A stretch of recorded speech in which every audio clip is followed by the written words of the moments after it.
Welcome back, everybody, to the channel. Today, we're going to be watching some Steelers Niners film. Going to be going over Patrick Peterson's Steelers debut. Big free agent signing coming over from the Minnesota Vikings. Made headlines last week.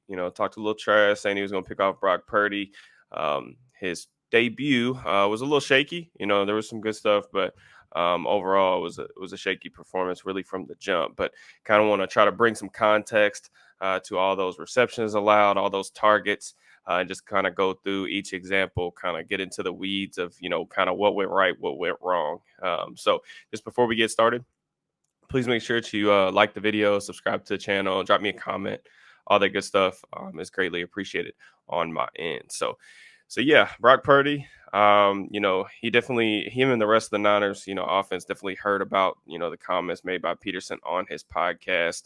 But really, they went after him, had some success targeting him early on. So this was the big one. They were able to convert a touchdown on their first possession.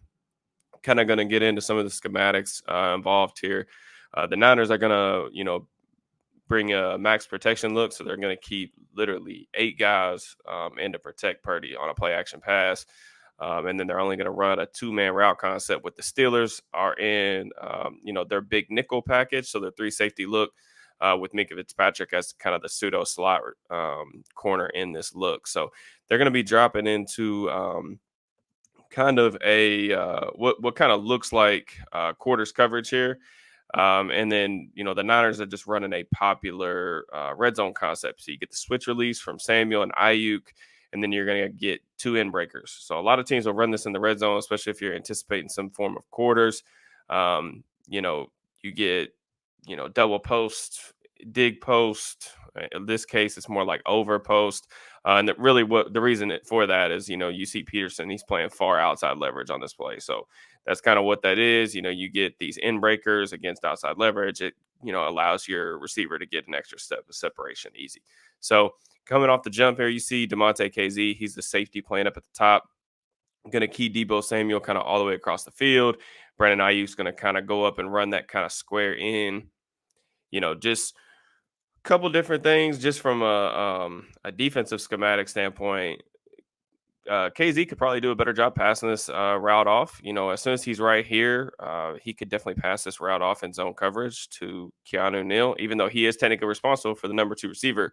You can pass this guy off and kind of read the eyes of the quarterback, kind of rewind it a little bit. You see how Brock Purdy's kind of staring Debo down. KZ's got his eyes in the backfield. He's allowing him to move him out of this window to create an even bigger throwing window to kind of find Ayuk. But, Peterson, he doesn't play this well either, in my opinion. And even though he's expecting, to kind of have some form of inside help, he is responsible for the new number 1 receiver, which is Ayuk. And then the big thing for me, and this is something, just a small, minute thing that I've talked about a lot on Twitter over the years, and even on this channel, if you go back and watch some of the draft cornerback videos, I do not like when corners give ground in the end zone. So normally, like, defensive back coaches will tell you, once you get to this white stripe right here, you need to settle your feet and just make the receiver, kind of make the decision for you. You see how Peterson continues to gain ground here. By the time he's 2 to 3 yards in the end zone, he's kind of allowed Ayuk to get this little basketball crossover on him. And then, unfortunately, he kind of slips, which was kind of a familiar theme throughout the day for the Steelers players. A lot of players slipping. I don't know if it was a cleat issue or what, but overall, he does a good job maintaining his leverage. And, even if he's going to anticipate this end breaker, he's given up so much ground. It's going to be really hard to, undercut this and make the play. Really what Peterson should do, in my opinion, is more settle his feet right here and then try to collision Ayuk at the goal line, make him run through you or make him run around you. If nothing else, that's at least going to throw off the timing a little bit, and maybe that's enough to get, hopefully somebody home up front. But it at least makes it a more difficult throw instead of just continuing to gain ground and allowing, him to, just break wide open into the middle of the field. But you can kind of see from the end zone angle here, again, Purdy kind of just working through his progressions, easy touchdown throw. But credit to Peterson, a veteran guy who's been around a long time, played at a high level. I thought that he bounced back nicely. Had a couple pass breakups, which I wanted to at least highlight here. On this one, Peterson talked all week about, film study, having tells on Purdy or whatever. So the Steelers are in an empty check here. He's going to end up responsible for the receiver up top, which I believe is Juan Jennings. Again, he's playing outside leverage, but he has a good sense of, the route combination that's coming, and he's going to kind of pull this veteran slingshot move to grab that waist, but not turn him too much and undercut this route for the pass breakup. There's really good anticipation right there and a good job, getting to that low hip and getting a hand on the football for a pass breakup. And then we saw the same exact route combination, just kind of from a different look, where you get kind of an in breaker for number one and kind of an outside breaking route from the de facto number two, which in this case is going to be the fullback. Again, Peterson does a good job kind of taking these leverage steps. He's doing a really nice job staying square to his man. You see his helmet, keying the center of gravity for Kittle, and then just a really good break on the ball. And again, keying the low hip, kind of long arms that. This was the one that I think he was saying that he um, in the post game interview with the media was saying that he had the interception right there, and I think that if you look at this, he has a really good shot at picking this ball off. He was really just inches away, in my opinion, from having an interception, and maybe if he's able to pick that ball off instead of just batting it down or getting in the way. His day looks a lot better, not just on paper, but it creates another splash play for the defense. So this next play that we're going to go over, this go ball, it's a really tough one, man, on a lot of different levels. It's funny because I did this film study thing for SteelersNow.com talking about Purdy and what made him a little bit different from his predecessors. And just the willingness to take the occasional go ball was something that Jimmy G just never did with the Niners. So having to defend these sideline kind of fade balls is just something you're not used to. But Purdy had shown on film last year that he will occasionally take these one-on-one shots when he gets man coverage. And that's basically what this is. You get press man coverage.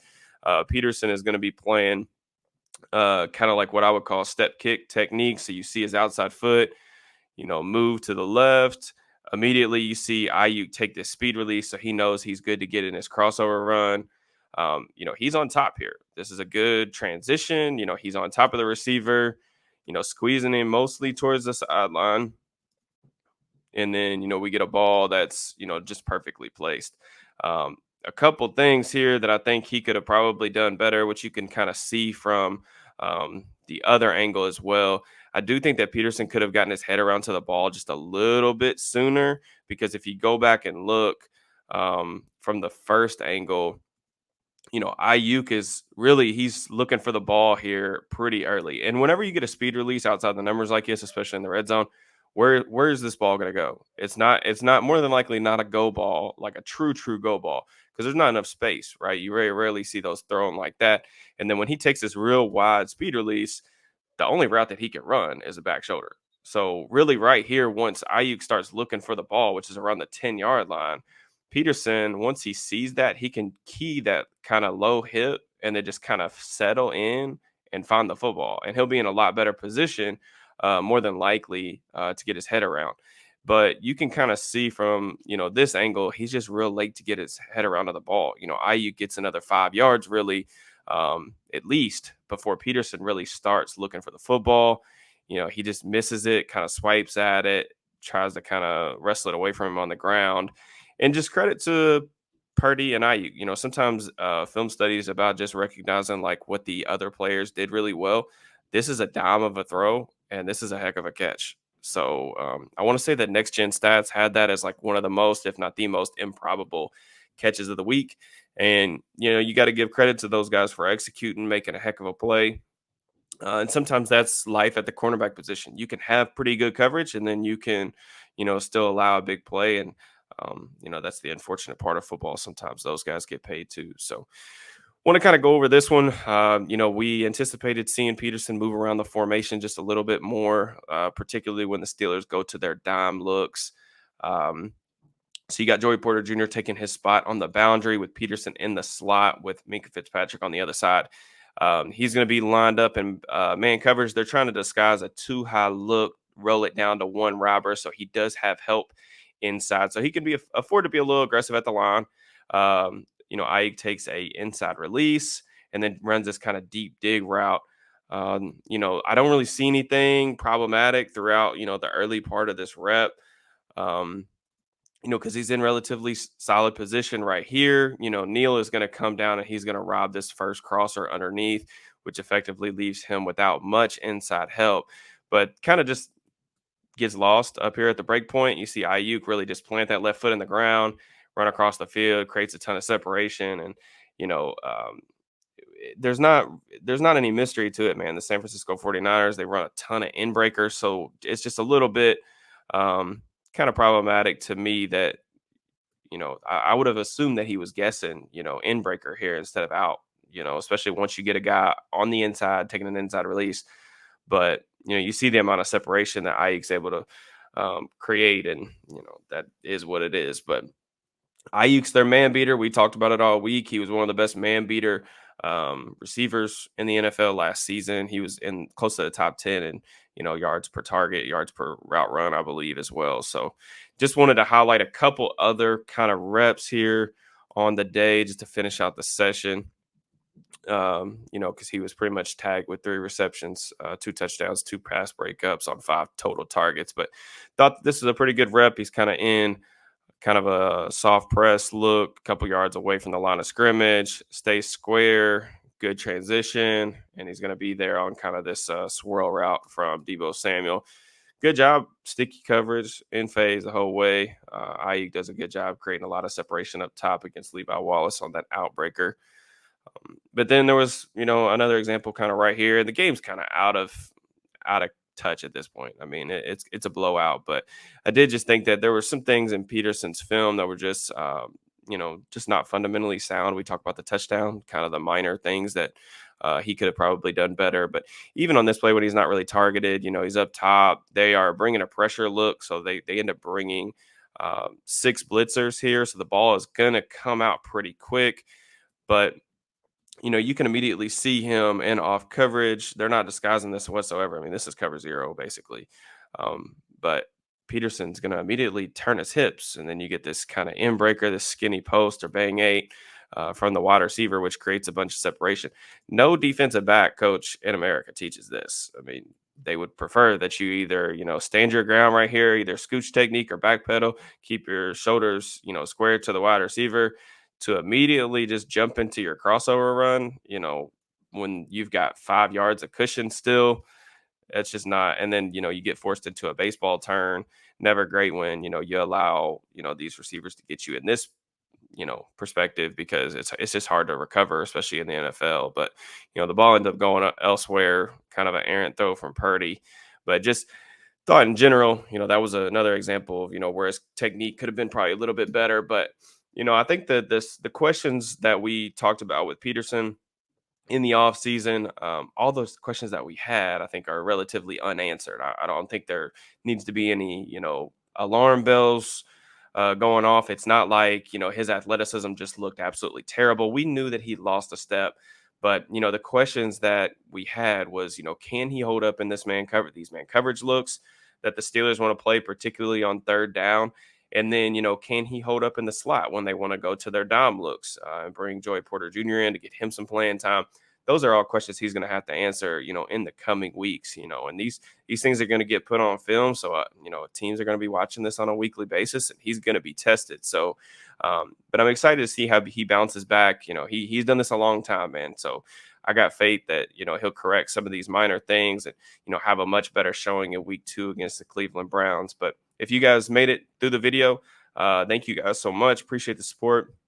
Just on your way out, please make sure, again, like the video, drop me a comment, subscribe to the channel. All that good stuff is greatly appreciated on my end. And I will holler at you guys next time. Peace and love.